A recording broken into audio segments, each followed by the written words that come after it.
पेश है हिंदी जबान में अपडेट। भारतीय सशस्त्र बल तथा संगठन स्वतंत्रता की आवाज को मौन करने के लिए व्यापक कासों तथा छापों के दौरान कश्मीरियों को गिरफ्तार कर रहे हैं। हुर्रियत नेताओं, पत्रकारों, मानवाधिकार कारकुनों तथा साधारण कश्मीरियों को झूठे केसों में फंसाया जा रहा है। भारत कश्मीरियों की अवैध नजरबंदियों को विलंबित करने के लिए निरंतर काले कानूनों का प्रयोग कर रहा है।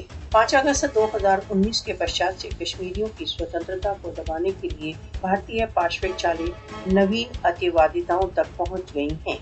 कश्मीरियों को निरंतर आतंक का सामना है, जबकि भारतीय अधिकरण के अंतर्गत गिरफ्तारियां तथा टॉर्चर एक नवीन सामान्य घटना बन चुकी है। लगभग 5000 से अधिक कश्मीरी इस समय भारत की विभिन्न जेलों में अवैध नजरबंदी में हैं।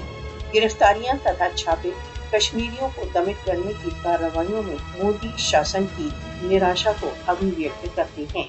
सैनिक शक्ति तथा दमनकारी कानूनों का प्रयोग सार्थक वार्ताओं के प्रति भारत की अनिच्छा को व्यक्त करते हैं। मोदी तथा उसके सहयोगी कश्मीर विवाद के समाधान के लिए सभी शांतिपूर्ण उपायों को नष्ट करने के प्रति कृत संकल्प हैं।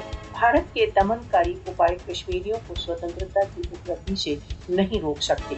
कश्मीरी अपने स्वयं निर्णय के अधिकारों की प्राप्ति के लिए कोई भी बलिदान देने के लिए तैयार हैं। कश्मीर में भारत की नीतियां अंतर्राष्ट्रीय कानूनों तथा मानव अधिकारों का खुला उल्लंघन है। सार्वभौमिक मानव अधिकार संगठनों को भारत द्वारा अवैध रूप से अधिकृत जम्मू कश्मीर में अवैध नजरबंदियों का समाधान करना चाहिए।